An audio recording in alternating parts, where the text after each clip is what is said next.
Hello दोस्तों, good morning. देवभूमि education Uttarakhand में आप सभी का स्वागत है। उत्तराखंड एग्ज़ाम से जुड़ी अपडेट के साथ आज के वीडियो की शुरुआत करते हैं। पहली अपडेट है, एनआईओएस डीएलएड पर 26 को होगी सुनवाई। वर्तमान बेसिक शिक्षक भर्ती में एनआईओएस डीएलएड डिप्लोमा को लेकर 26 सितंबर को तस्वीर साफ हो सकती है। हाईकोर्ट के एनआईओएस डीएलएड को बेसिक शिक्षक भर्ती के लिए मान्य करने के खिलाफ दायर याचिका की सुप्रीम कोर्ट में 26 को सुनवाई होने जा रही है। इधर कुछ सोशल मीडिया मंचों पर 2 साल पुरानी खबरों को वायरल करने पर एनआईओएस डीएलएड प्रशिक्षुओं ने कड़ा ऐतराज़ जताया है। एनआईओएस डीएलएड संगठन के प्रदेश अध्यक्ष नंदन सिंह बोरा ने कहा है कि पुरानी खबरों को वायरल करने के मामले में आरोपियों के खिलाफ कानूनी कार्रवाई करने का निर्णय लिया गया है। यह न केवल सुप्रीम कोर्ट की अवमानना है बल्कि आईटी एक्ट का भी सरासर उल्लंघन है। मालूम हो कि सितंबर 2022 में हाईकोर्ट ने सरकार को एनआईओएस डीएलएड वालों को भी भर्ती में शामिल करने के आदेश दिए थे। इस आदेश के खिलाफ बीएड डिग्री वाले बेरोजगारों ने सुप्रीम कोर्ट में याचिका दायर की थी। सूत्रों के अनुसार शासन के स्तर पर शिक्षा निदेशालय ने एनआईओएस डीएलएड को लेकर प्रस्ताव मांगा। विवाद की वजह से यह भर्ती रुकी है। तो फ्रेंड्स, जो एनआईओएस डीएलएड की सुनवाई है ये सुप्रीम कोर्ट में 26 सितंबर को होगी और इसके बाद इसमें पता लगेगा, सुप्रीम कोर्ट के निर्णय आने के बाद पता लगेगा कि बीएड वालों को इसमें सम्मिलित किया जाना है कि नहीं किया जाना है। नेक्स्ट अपडेट है,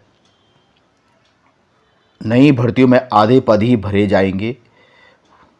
नई भर्तियों में आधे पद ही आएंगे वेटिंग के दायरे में। उत्तराखंड अधीनस्थ सेवा चयन आयोग UKSSC द्वारा गत सप्ताह जारी 1402 पदों के विज्ञापन में 747 पदों पर ही वेटिंग लिस्ट लागू हो पाएगी। शेष 3 परीक्षाएं संयुक्त रूप से होने के कारण इस बार भी रिक्त पद रहने की मुश्किल पेश आ सकती है। UKSSC ने गत सप्ताह 6 परीक्षाओं का कैलेंडर जारी किया गया। इसमें 1402 पद शामिल हैं। इन भर्तियों के लिए विज्ञापन 29 सितंबर से 6 नवंबर के बीच प्रकाशित किए जाएंगे, जबकि भर्ती परीक्षाएं 26 नवंबर से 10 मार्च के बीच आयोजित की जाएगी। तो इसमें UKSSC द्वारा जो 1402 पदों पर विज्ञापन जारी किया गया है उसमें 747 पदों पर ही वेटिंग लिस्ट लागू होगी। अन्य 3 परीक्षाएं संयुक्त रूप में होने के कारण इनमें वेटिंग लिस्ट का प्रावधान नहीं है।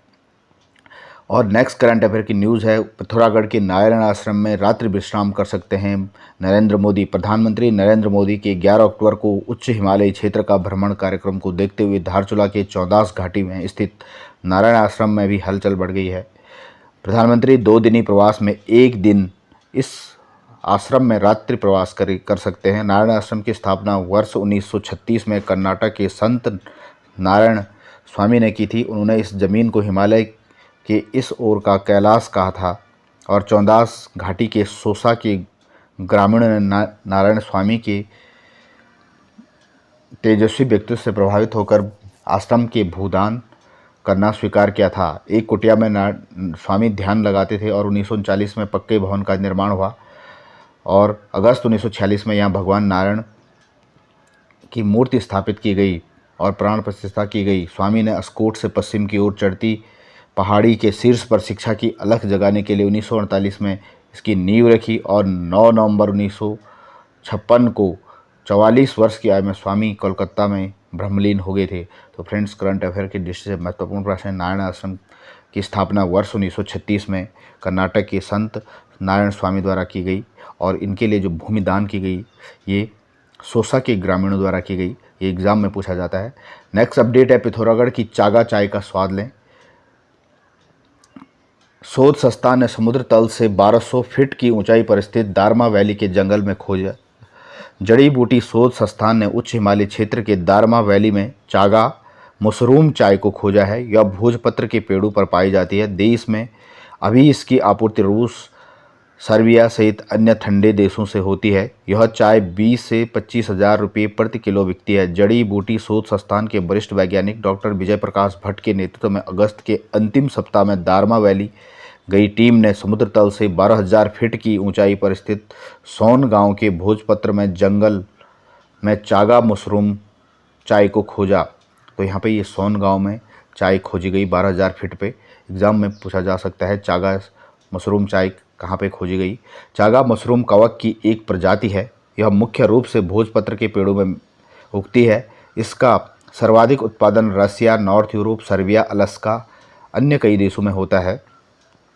सोन गांव के भोजपत्र के जंगल में चागा मशरूम को खोजा गया। टीम को स्थानीय लोगों ने बताया कि लंबे समय से इस चाय का इस्तेमाल कर रहे हैं। इसे